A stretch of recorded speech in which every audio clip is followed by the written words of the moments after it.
Hello and welcome back to Let's Play Trudograd with me, BringItDon. Let's go and speak to this guy. Что-то случилось? У меня так много дел.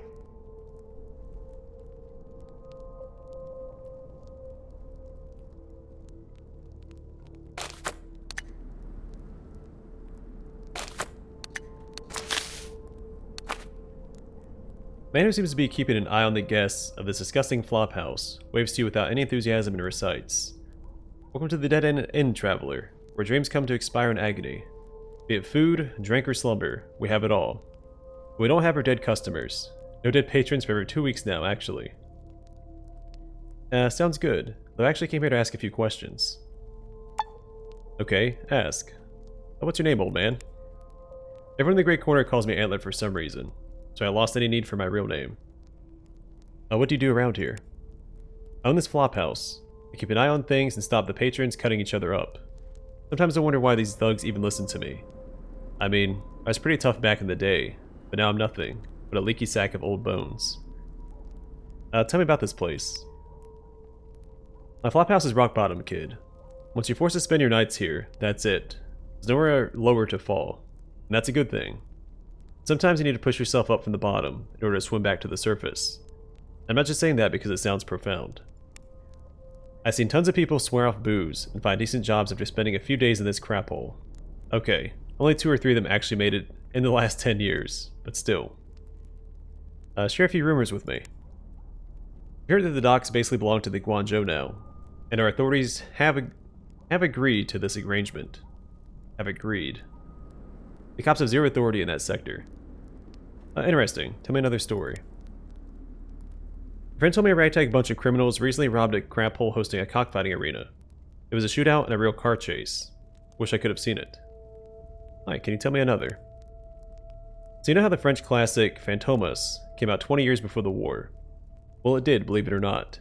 Which means either my mutant friend Borya Blueface is lying about playing the main villain, or mutants existed long before the bombs fell. Go figure. You know the old saying about how you can't turn 2 dwarves into a basketball player? Well, there's a man right here in this city who decided to prove it wrong. Professor Vodkin, a genius graced by God, but also a psycho with a devilish lack of ethics. His lab was razed to the ground by a torch-wielding mob, just like in the good old days. Folks said the innkeeper from the outskirts inn was done in. If you ask me, he got what was coming to him. Everybody knew he was a darn slaver. A guy on the run from the law once spent the night here. He'd killed a child, supposedly in self-defense. I wonder how that happened. Shame I didn't ask. Maybe I ask him later, when I see him in hell. You likely saw it yourself, the flash of light over the sea near Skull Rock. Folks say a pirate ship blew sky high over there. The cargo must have been hand grenades or something. Here's a funny story for you. One night I get out of bed to take a pee, and I see one of my patrons shaking violently in his sleep. When I return with another blanket for him, I saw that rats were coming and going from his mouth. They hit him from the inside, and the shakes were caused by them fighting inside his gut. Here I thought the poor slob was running a fever. Haha, hilarious. Ever heard of the Hesperus star? Okay, so imagine that it's actually an asteroid, and it's heading straight for us. And there's no way humanity survives the collision, unless we roll out some kind of pre-war super cannon or something.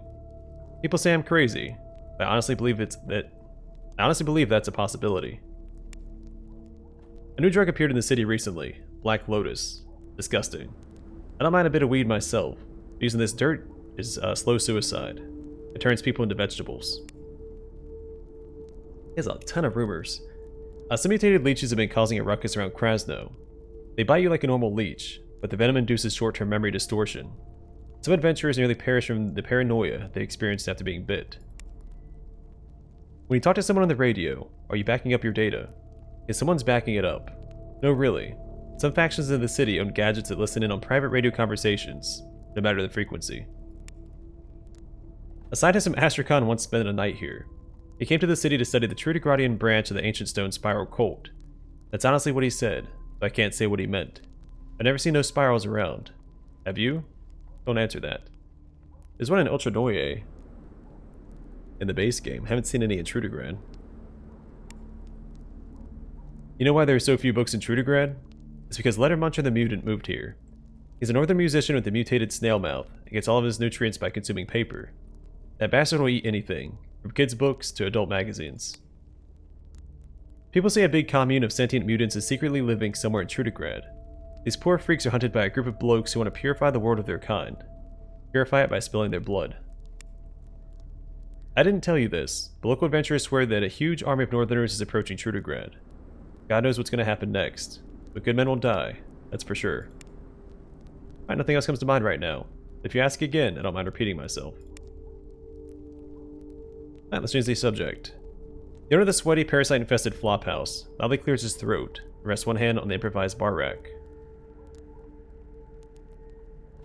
After smashing a mouse-sized cockroach, how many bugs have you got in this hellhole? Bet they're eating your customers alive. Well, yeah, that happened, but it's much less common nowadays. So I started warning every new customer to sleep with his mouth closed and his whole body covered.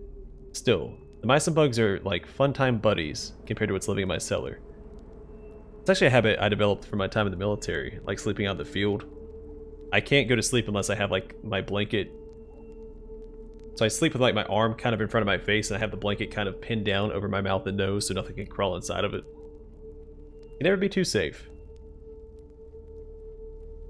Oh, and what do you have in your cellar? Aspics, living jellies.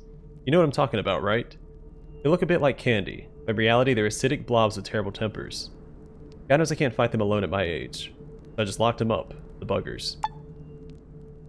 This is not an ideal solution, however, since I'm storing some valuable stuff in that very same cellar. I even offered a reward, 200 rubles to anyone who deals with the varmints, but nobody's willing to risk it. Sucks to be you, old man. So be it. Let me try and kill these aspics of yours. Lead me to your cellar. You really helped this old man. Thanks, kid. The entrance is beneath the rug. Alright, open up. Reminds me, I haven't...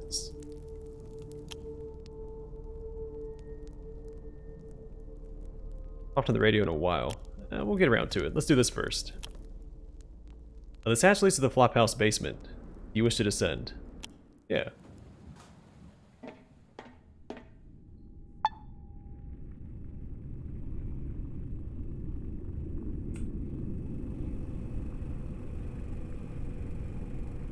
There's some bodies down here too. Alright. Bunch of aspics. I'm not super worried about aspics. I think we can hold our own against these guys.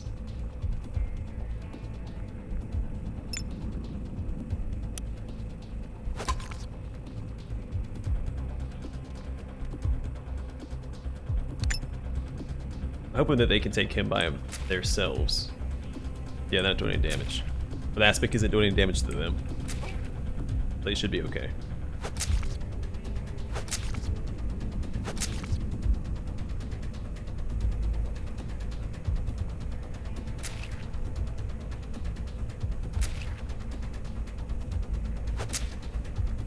Good job, Hexogen.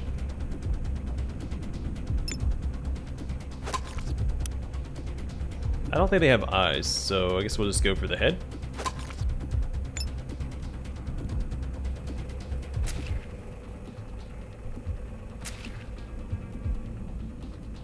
I don't know if I want her over here by herself.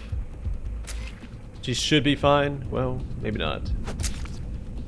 It seems like unarmed does more damage than melee weapons to these guys.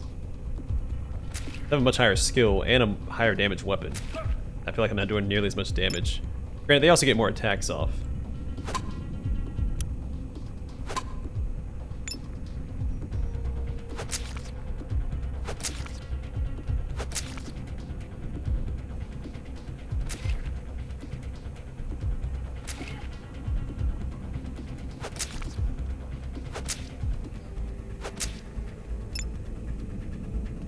Hexogen, on the other hand, is doing a ton of damage.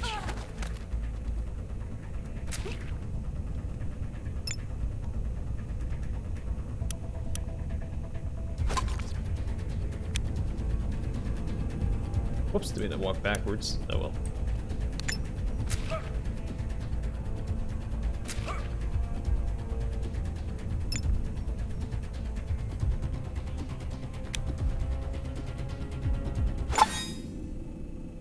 Oh sweet, leveled up.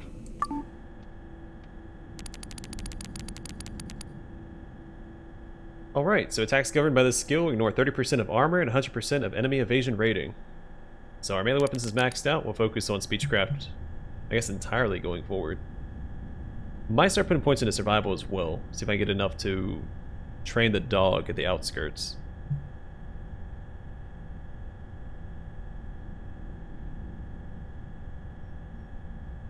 Could also put points in technology. We need that for the radio in the outskirts as well. And we'll see. Either way, we are going to grab effective training, so you gain plus 20% to all experience received. With 2 points left over, I'm going to save up for best of the class, so you get plus 3 skill points and plus 1 ability point each time you gain a level. Can't hurt. I'll grab all this aspic jelly, whatever it's called. Slime.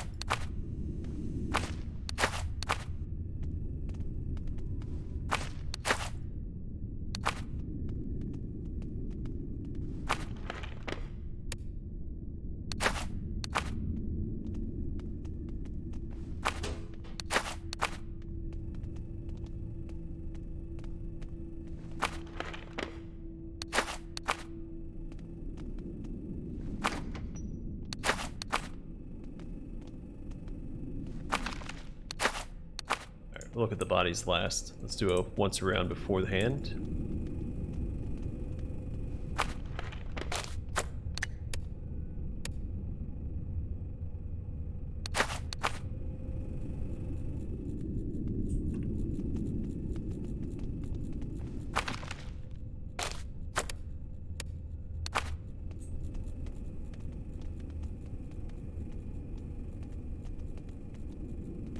Body's covered with this sheet.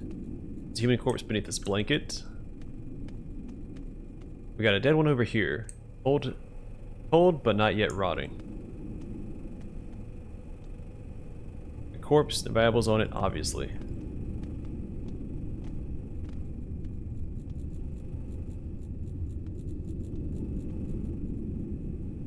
I don't see anything else of note. Let's go up and talk to the old man, see if we can confront him about all these bodies down here. Would you like to leave the formaldehyde reeking basement? I said that right. I've read that word a lot. I've rarely had to say it out loud.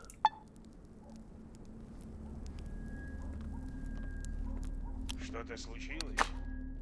I did pick up some junk while I was down there, so we can go and sell that. Let's see, we also had some silverware somewhere.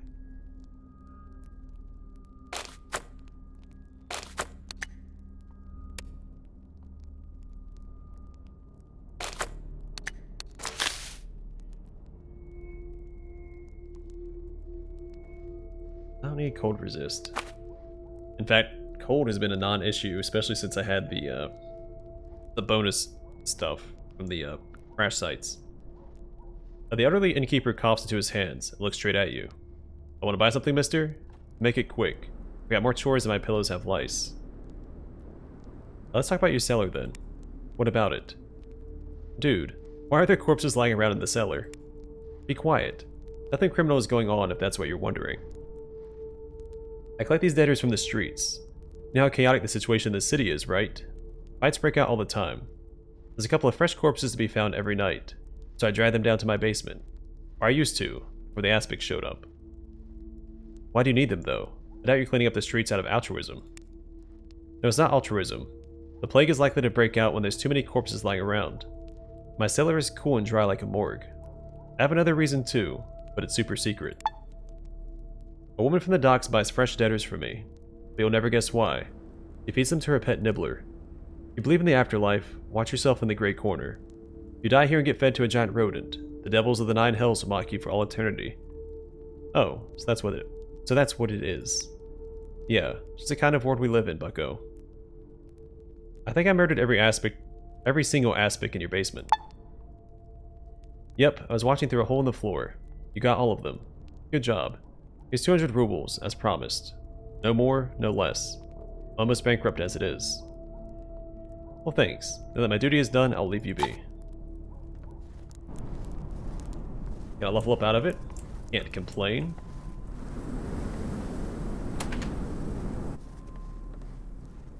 Dude standing right there. Oh, crap. A grim, sad-looking man shouts in terror, his expression a fit reaction to a serial killer or murderous gorilla clown. Stay where you are. I know why you're here, and I know what you want.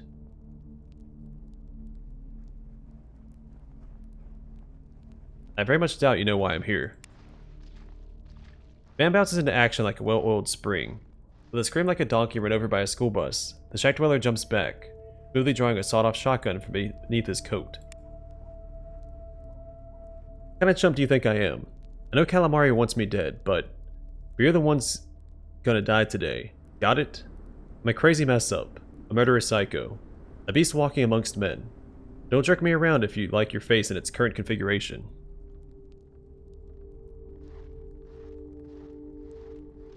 Well, calm down, friend. I'm just here to talk. Don't try anything reckless now. Your diplomatic talents win the day yet again. With every word, the man relaxes his guard. First he lowers his weapon, next he stops shaking. Finally, he even produces a timid smile. The devil I was thinking. I should have listened to you instead of pointing this thing at your face. Let's start over. My name is Senia Markov. Tell me, would you like to earn a large sum of cash? Hold on, what's happening? Who did you think I was? I'll tell you. Me and my chum Sinker belonged to a street gang led by Tony Calamari. Certain events led us to retire a few months back, so we came up with an exit strategy. Decided to steal the gang's entire stash and go legit, just like they taught us back in school. We got caught, now Tony's men are looking for me.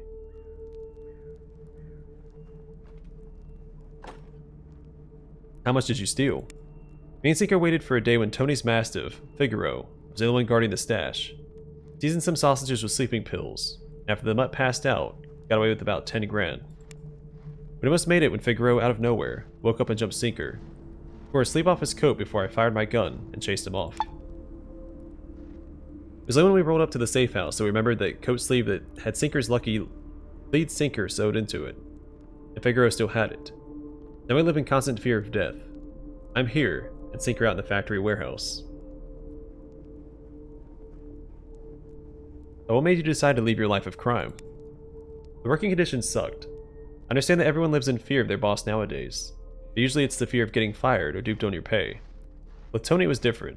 With him, people who messed up on the job got dissolved in acid. Plus, me and Sinker saw a fellow gang member get shot by a merchant he was robbing. Before that shotgun went off, the guy used to be called Laughing Ivan. Now everybody calls him Crybaby Poo Pants because he can't walk around without screaming in pain and crapping himself. What kind of man is Tony Calamari? A vicious lunatic, but there's nothing weird about that. On the main streets of Trudograd, only the strongest and the most messed up and violent characters can survive long enough to become a gang boss. Okay, got it. Now what was this about earning some cash? Listen closely. Tony's men are going to storm this place soon. Let me fend them off. So how hysterical I was when I thought you were them. I can't take them on alone. For your help, I'll pay 1,017 rubles, 40 kopecks. Ah, screw it. Let's round it up to an even 1,018. Plus, if you agree, you'll become Great Corner's numero uno legendary desperado. How about it? Please say yes. Yeah, why such a precise sum? Professional habit. You think I was whacking people and robbing banks for Tony? Not at all. I was a bookkeeper. Now answer my question. Are you with me? Please. Okay, it's a deal, cabron. Thanks, bro. Dying in good company is so much more preferable than dying alone. Not dying at all is even better. Let's nail these boards over the windows. Then we'll dig a trench outside the door. I'll cook up some Molotovs and... oh no. Look outside. Oh gosh. Oh, holy crap. Well, that's that. We're dead.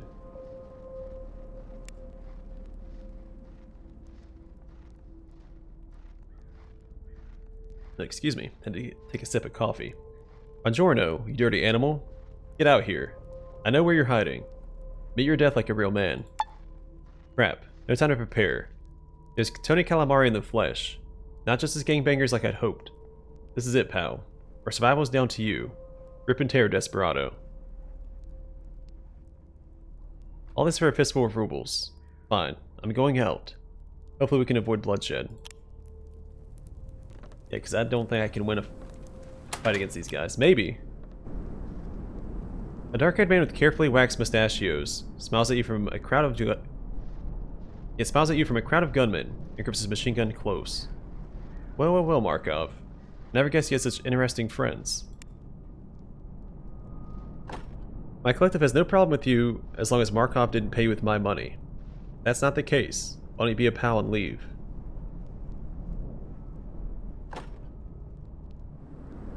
I need to know more about the situation.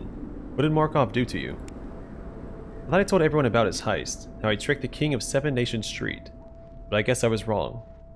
Markov was a member of my gang, an accountant of sorts. One day that Porco Rosso and his friend Sinker decided, hey, working for Tony Calamari is kinda cool. But you know it'd be even cooler? Screwing him over. Screw his gang, and screw his dog Figaro too. And they almost pulled it off.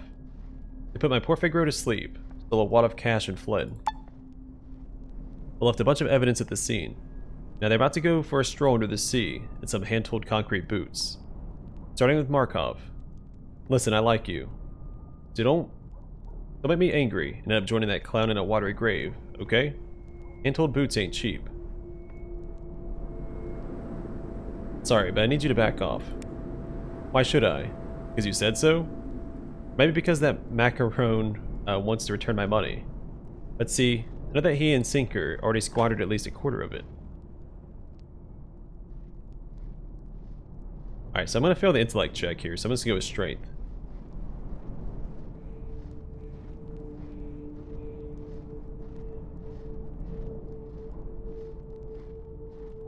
I'll kill you before you can get to the poor sod. How about that?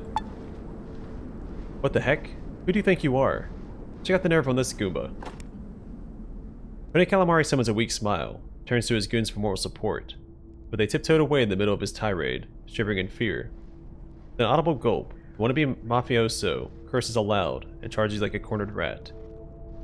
All your troubles are going to be over soon, Tony.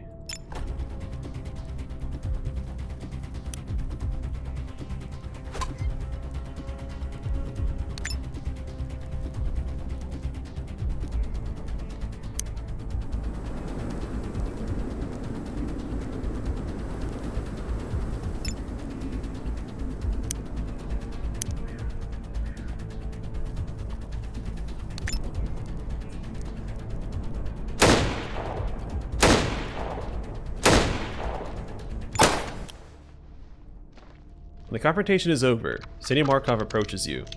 His hands are trembling so badly, he can barely hold onto his gun. You really are professional. I can see that now. Skills like yours are priceless. Listen, you know where the big factory is, right? Sure do. Why? Sinker, the guy who helped me rob Tony, hangs out at their warehouse during the day. Tell him what happened here, and he'll pay you. In case he's skeptical, give him my special password. 1018. You owe me the standard rate.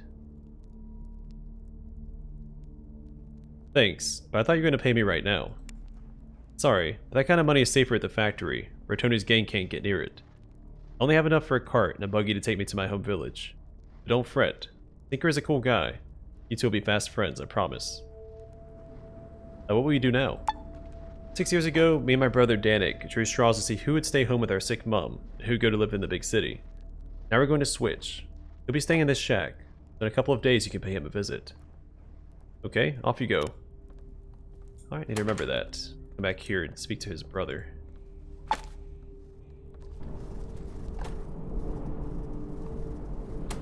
Tony Calamari.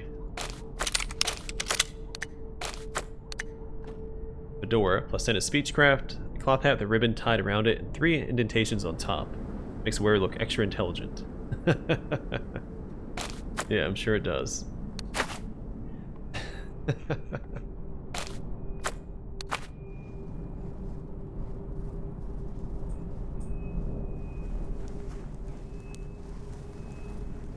So we've spoken to both of them.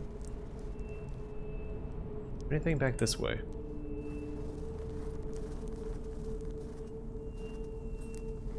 Doesn't look like it. Alright.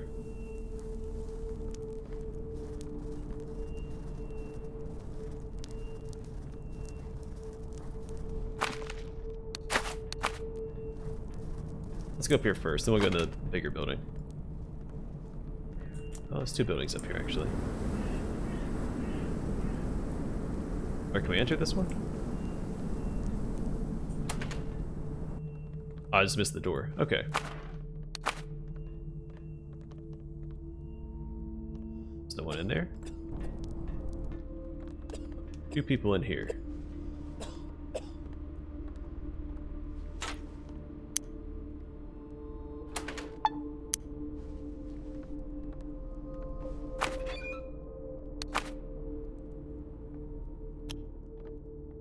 A very dissatisfied woman is busying herself around the house.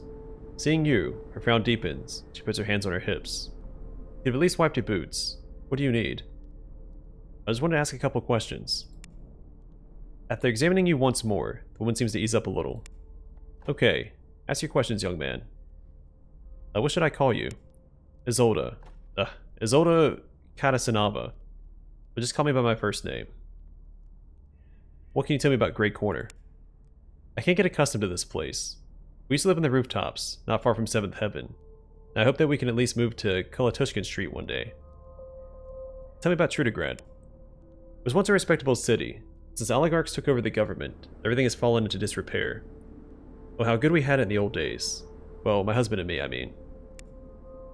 We're in our own private car, elevator to the upper floors, a flat. Everything as it should be.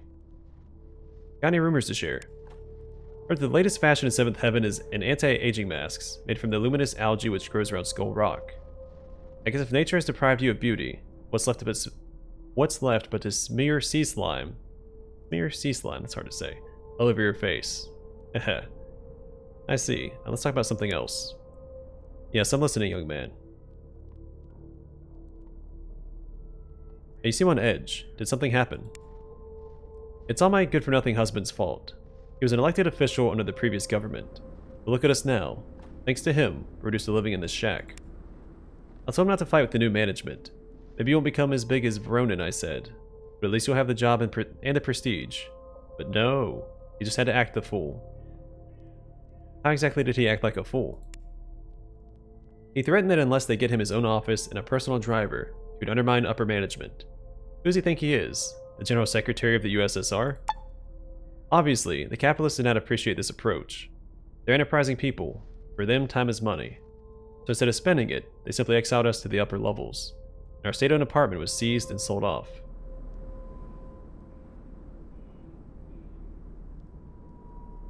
You're still living a pretty normal life. What's the problem? Are you joking? The squalid shack is nothing compared to our old home. My one hope is that the city government will change hands again, and maybe we can at least return to our previous standard of living. Good luck with that. It's time I was on my way. The dignified gray-haired fellow stops what he was doing and looks at you questioningly. What is it this time? I already paid this month. Paid what exactly? So the knaves didn't send you. This gang of lowlifes collects from everyone unfortunate enough to live in this sorry place. Be they drug dealers, mutant pimps, or former dignitaries like myself. I see. Can you answer a few questions for me? Go ahead. Be my guest. Ask whatever you like. What's your name, mister? Alexei Katasanov. I won't tell you my patronym, since I doubt you'll need it. Tell me about this place. Cruel fate brought me and my wife to this place. A den of thieves, drug addicts, and fallen women is what this so-called Great Corner amounts to. On top of that, we had to build up high to save ourselves from the seasonal flooding. And what are you doing here? The literacy rate plummeted in the decades after the war, so I work as a scribe. I also copy documents by hand. But to tell you the truth, if me and my wife didn't have some absolutely legal funds salted away, we'd have wrinkled up and died a long time ago.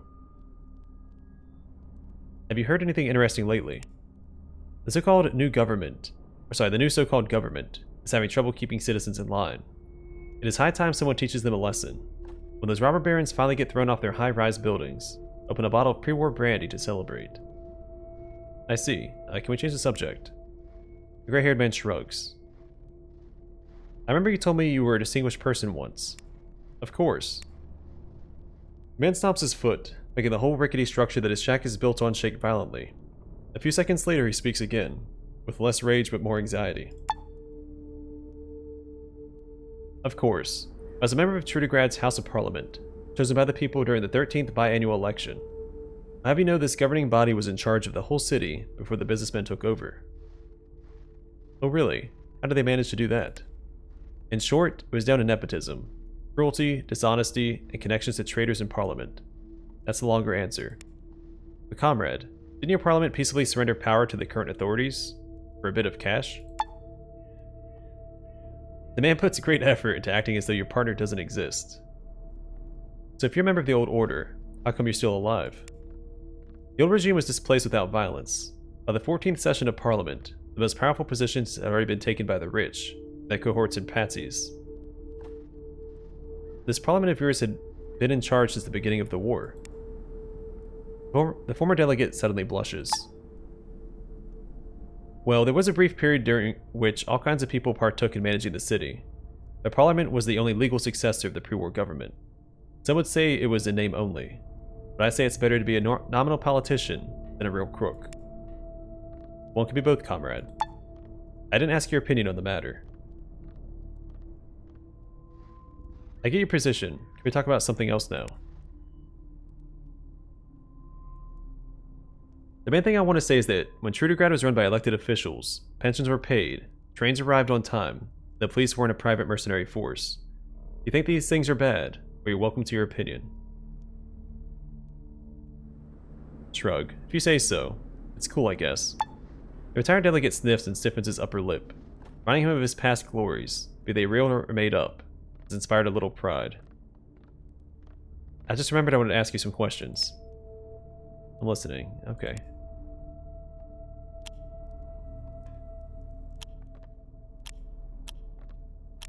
Oh, person out here. A shabbily dressed woman holding a Grandma's Secrets magazine and a pencil stub. I gazes up at you with a sad and slightly incredulous expression. You don't look like one of the local hoodlums, young man. Listen, you like crossword puzzles.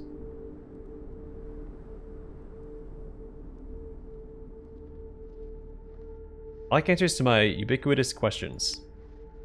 What did you want to ask me? Tell me, what's your name? Xenia. Just call me Xenia. Nice meeting you. So what do you do? Oh, you know, I do one thing here, another thing there, just as one must to survive in the corner. Ahem. The woman pauses to cast a fearful glance your way, and finally, gathering her courage with a heavy sigh, adds, we can also buy some homemade weapons from me. My husband started up the business when he was still alive. Now I've taken over.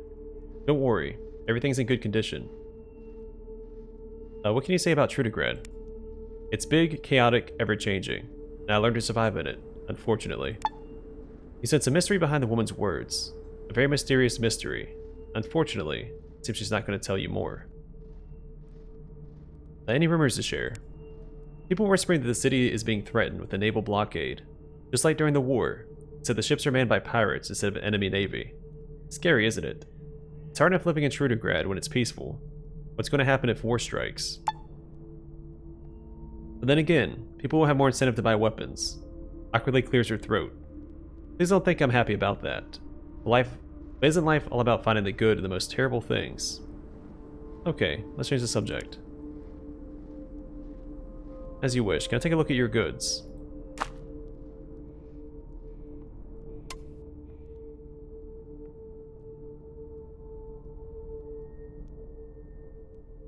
Not enough of these arms dealers sell melee attachments.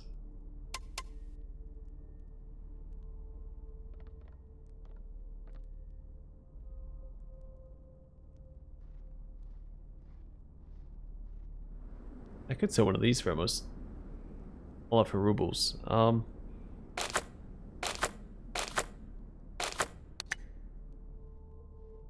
Make sure none of these are unique. All of them look like the homemade stuff, so I doubt it.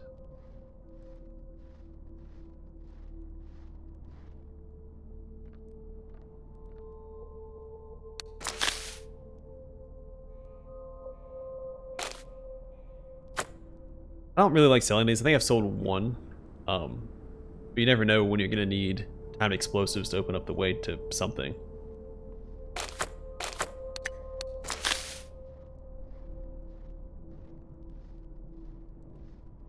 If I can find some attachments for this, this will be better than my current weapon. So I'm not going to sell that either. can sell this because no one can use it. I don't know if I'm going to get more companions or not, so... This is worth 13,000. Holy crap.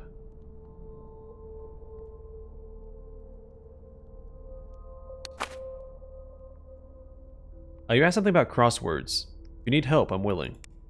Wonderful. Hands you a magazine. Look, this is the one that haunts me. Most every clue you get is a common, everyday question. Take a gander at this. It just says owl. And there's a 4-letter word I should guess, using it as a hint. What does that even mean? Alright, so I'm assuming I'm failing an intelligence check here. Maybe the 4th-letter word is bear. You know, as in owlbear. No, it doesn't fit. Sorry to bother you. Yeah, that's probably an intelligence check that I'm just not gonna succeed at. Where's my intelligence at? Yeah, 3. Yeah, no good.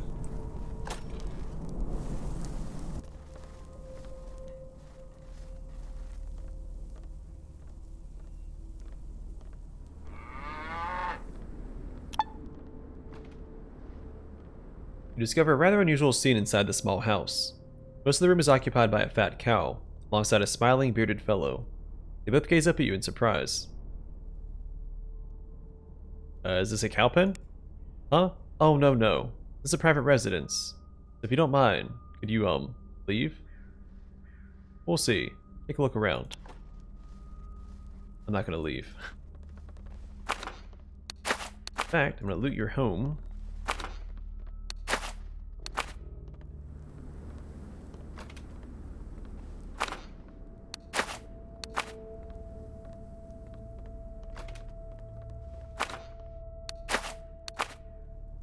Doesn't seem to care that I'm stealing his stuff. Alright, well, I'm happy with that.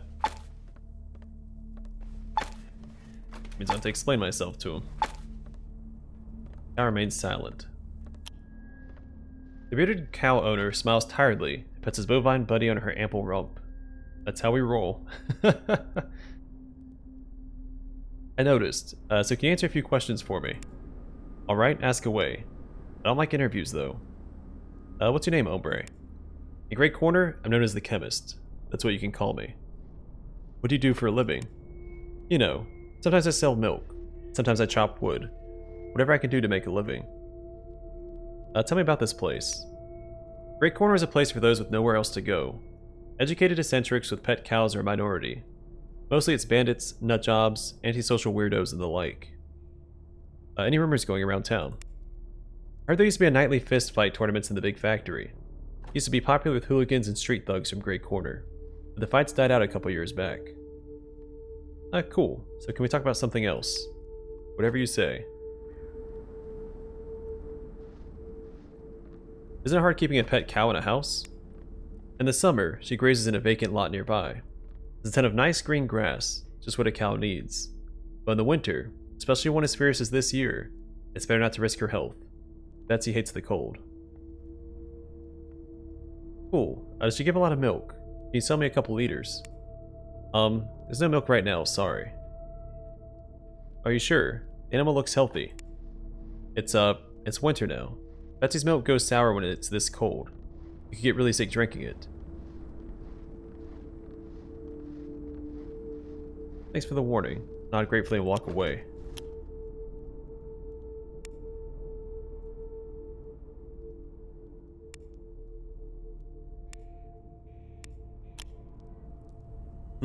But there's more to do here. But not right now. Alright, I'm pretty sure I cleared this entire area. I'll probably go back through and double check off camera, but I'm gonna call the episode here. And in the next one, we'll probably just try and kill some time. So we can come back here and speak to this guy's brother. I think we'll also call in on the radio and see if Adam HQ has anything new to say, because I keep forgetting to do that. And we'll just go from there. But for now, thanks for watching. I hope to see you guys in the next one.